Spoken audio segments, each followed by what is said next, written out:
Bem-vindos ao quadro Priscila Apresenta. No episódio de hoje falaremos sobre a obra Clara dos Anjos, de Lima Barreto. Sentem-se e apreciem esta obra de arte.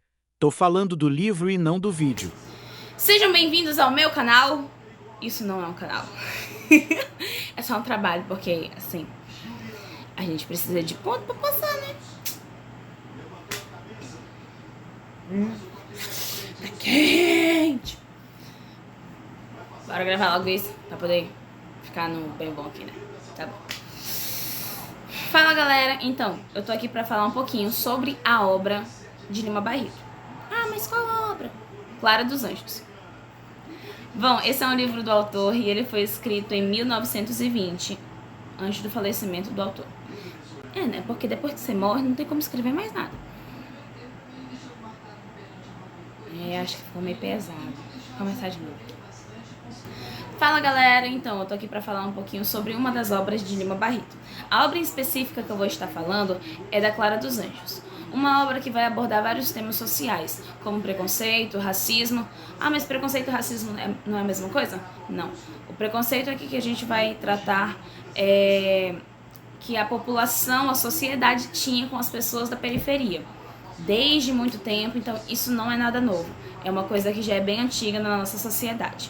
O racismo é por conta da cor de pele da protagonista, mas isso vocês vão entender mais lá pra frente. Então, essa obra foi escrita em 1920, mas só foi publicada em 1948.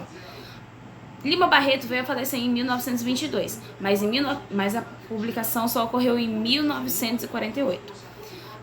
É uma obra que é considerada inacabada, pois o seu final é uma ponta solta, então poderia ter uma continuação. Sim, é uma história muito interessante que eu recomendo vocês lerem. O próprio título da obra já vem trazendo uma crítica social, porque Clara estaria relacionada à claritude, uma questão da pele. E a protagonista, ela não é branca, ela é uma mulher negra. E dos anjos está estereotipada a um homem dos olhos azuis, que é loiro e tudo mais. Só que não, Clara é totalmente ao contrário disso. Ela é uma mulher negra que vive na periferia do Rio de Janeiro, com seu pai e sua mãe. Seu pai, nas horas vagas, era flautista, mas a sua profissão fixa era carteiro. Sua mãe era dona de casa.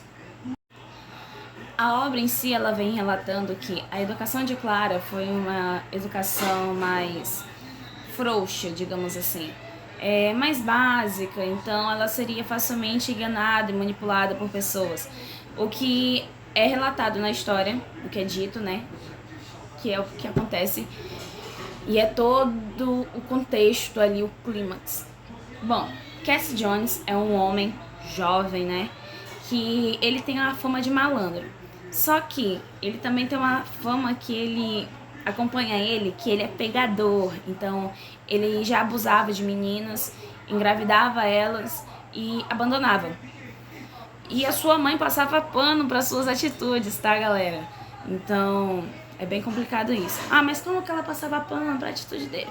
Bom, quando as mulheres denunciavam e iam atrás dele, ela contratava advogados para defender Cassie Jones e ele ficava impune, porque ele sempre saía como o limpo da história, ele saía como a vítima da história. Ele nunca era o culpado. De acordo com o livro, a história vai passando, o tempo vai andando e chega o aniversário de Clara. E nesse aniversário da Clara, chamam o Cassie pra estar tocando lá, né? Porque ele era um músico e tudo mais. O padrinho dela já alerta ela, falando pra ela ficar longe dele. Ela escuta? Não, ela não escuta. Então, quando ela olha pra ele, ela acredita que é amor à primeira vista e já se apaixona. E os dois ficam de gracinhas, um para um lado do outro. Entretanto, o padrinho de Clara já alertava e proibia a relação dos dois.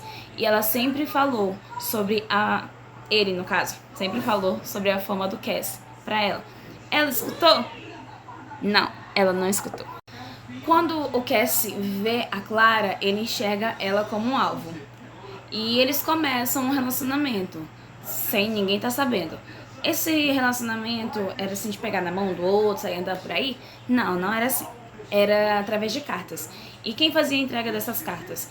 Um dentista bêbado, que cuidava dos dentes da Clara. Tinha que ser, né? Então, em uma dessas cartas que ela escreve pro Cassie, ela fala que o maior impedimento deles ficarem juntos era o padrinho dela. Sabe o que o Cassie faz? Adivinhem? Ele vai lá e mata o cara. Ele matou o padrinho da mulher que ele dizia lá. Ela continua apaixonada por ele e um dia eles se encontram. E nesse encontro eles acabam tendo relações e tudo mais. E depois de um tempo ela descobre que tá grávida, né? Só que o Cassie nesse meio período já tinha vazado, já tinha fugido. Ele era do Rio de Janeiro e foi embora pra São Paulo e nunca mais voltou. Nisso que ela descobre que ela tá grávida, ela até pensa em abortar a criança e tudo mais. Aí ela conta pra vizinha dela, a Margarida. E a Margarida fala, né, que conhece a mãe do Cassie. Então eles vão atrás da mãe dele. E chegando lá, quando batem na porta, toque, toque, toque, se deparam logo de cara com a mulher, né, com a mãe dele.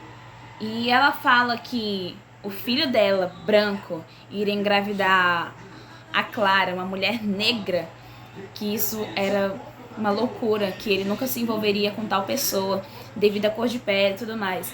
Então é uma coisa bem triste e que quando você tá lendo o livro, a história em si, isso dá um impacto muito grande na gente, porque a gente sabe que o racismo vem já desde muito tempo, mas evidenciar isso nas histórias é uma coisa super difícil.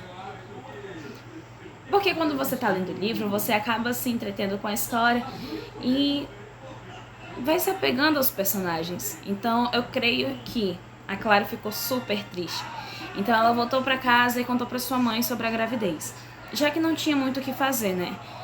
E a maior crítica, o maior impacto que traz são as últimas 3 frases que tem no texto, que eu vou estar até lendo aqui pra vocês, porque eu não gravei não. As últimas 3 frases vai dizer assim: mamãe, mamãe, que é minha filha?